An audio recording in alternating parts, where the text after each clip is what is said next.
So this is my Linky. You think we should give him a good intro? Yeah? Alright. Rev limiter.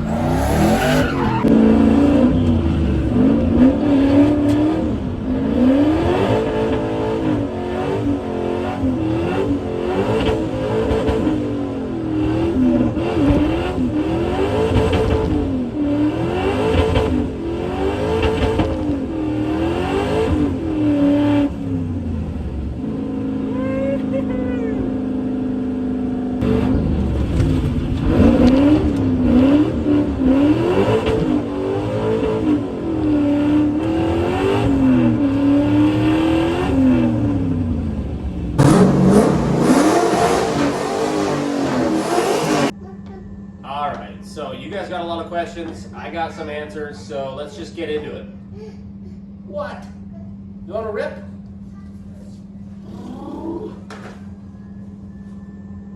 First and foremost, this is a 2007 single cab short bed Silverado. It began life as a V6 5-speed. I picked it up for a really good deal, and we did a 5.3 swap and t56 and a turbo. So the drivetrain came out of a Lexus LS400.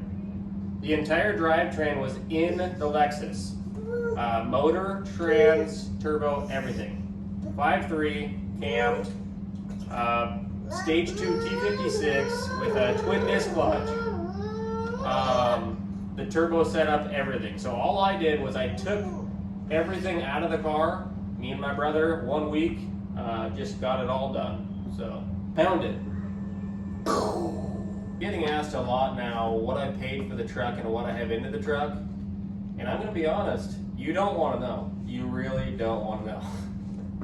I don't know how I got the deal that I got, but here we are, so. Come over to my other side. Doggone it. Sucker's gone.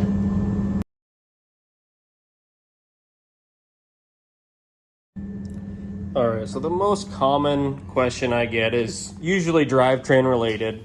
So I'm just going to run through, just do a basic rundown of the turbo setup, the motor, the trans. Yeah, so I took the grill off. You can see it's a ETS intercooler. The thick 4-inch core works really well. My intake temps are super cold all the time. The motor is a stock 5.3, 125,000 miles. I mean, we're talking down to the intake manifold, stock bottom end, stock heads. The only thing that it has is a camshaft, valve springs, and I believe a high volume oil pump.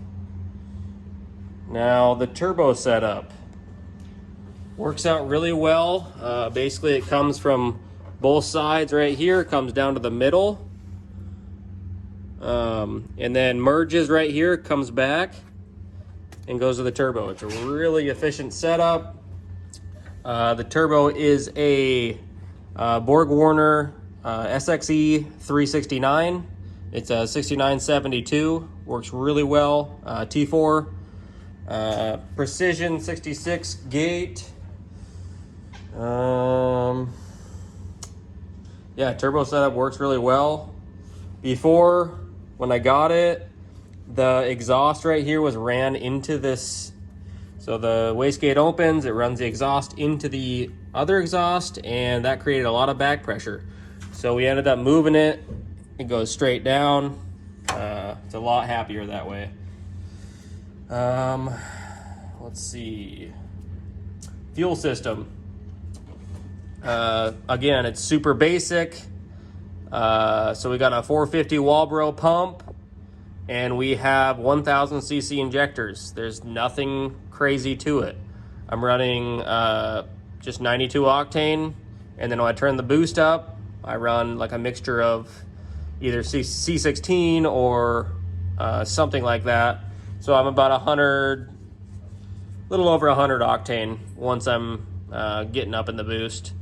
On the dyno, the truck made 730 wheel horsepower, 760 torque.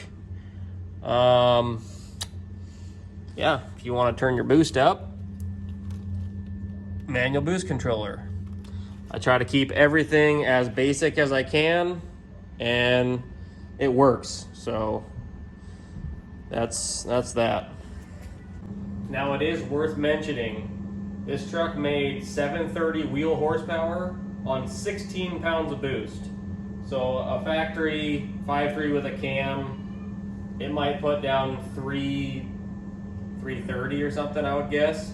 And usually about 15 pounds of boost is double that horsepower. So at 16 pounds, 730, this setup is super efficient, and I just love it. Let's go check out the shifter from the inside. You guys are gonna like this one. It's not the brightest, but oh boy, it is dark. Need a light. All right, here we go. That's a crescent extension. Extending my shifter. Perfect throw. Oh, it's so good. Right here, just barely touches. All right, this is where the factory shifter went. I just covered it up with some rubber for now. Probably going to put a cup holder here. And then the e-brake, the Walmart handle e-brake. Here it is, folks. I believe the master, I believe it's a Toyota brake booster master. My brother Mylan is kind of smart with that stuff. But, yeah, it's just bolted to the floor. You got your lines. So basically the rear lines for the brakes, you tie it in, you run it through. I'm not sure which way it is. You tie it through and then back to your factory line, and you bleed your brakes, and you're good to go. So, pretty basic setup there. It's just a pass-through system. I don't have disc brakes on this thing. I just have drum brakes, and it works really well. So, pretty stoked. I've always wanted a hydro e-brake in a 1500 single cab, and that's just like literally my dream in life. So it's pretty huge to have that. Hyper tough, made in the USA. Air, fuel, and boost gauges are down there. Sometimes it's kind of hard to see, but if I want to check it, I can obviously just bend down and look at it, check it, make sure it's good. Obviously, you're not going to be looking at boost or air fuel while you're drifting down the road or racing someone. So you kind of just need it for, you know, every once in a while you want to check it and make sure your stuff is where it needs to be. So one of my dreams was to put a center console here and have the shifter in the cup holder area. But, you know, I got kids, man. I got kids. All right, so rear end, what rear end does it have? What kind of gearing? So we went to the junkyard and we picked up a 6-lug 14 bolt. So for a few years, they put a 14 bolt in the Chevy work vans, like the 3500s, and it was a 6-lug. So it's a tad smaller than the 8-lug 14 bolt, but it's still like super beefy, and I haven't had any issues with it. For the most part, it was bolt in. If you're gonna do the t56 swap, you probably want to do that at the same time because it has a different length on the yoke. So you would have to resize your driveline twice, which Mylan did. Thank you, Mylan. Yeah, so the 14 bolt has 456 gears. We were thinking maybe 411, but in the end we decided to do the 456. I'm super happy with that because if I tow with this thing, which I do, it's good getting off the line. You know, it's first gear is pretty short, and with a load, it's just super nice. And at the track, I think I ran 11.7 in the quarter so far. It was on rev limiter in fourth gear, but it went up to about 126, I think. I think I tracked 126, so that's where the limiter is at in fourth. So it's not too bad. I was going to up the limiter maybe 500 RPM or so and try to get it into the 130s. That was kind of my thought on that. I mean, it's a 5.3, so it should be fine, right? So what did I pay for the truck? Less than you think. I think I'm gonna have to do a video on what I paid for everything and what everything would cost if you just went and bought it. So yeah, other than that, have a good one. We'll see you on the next one.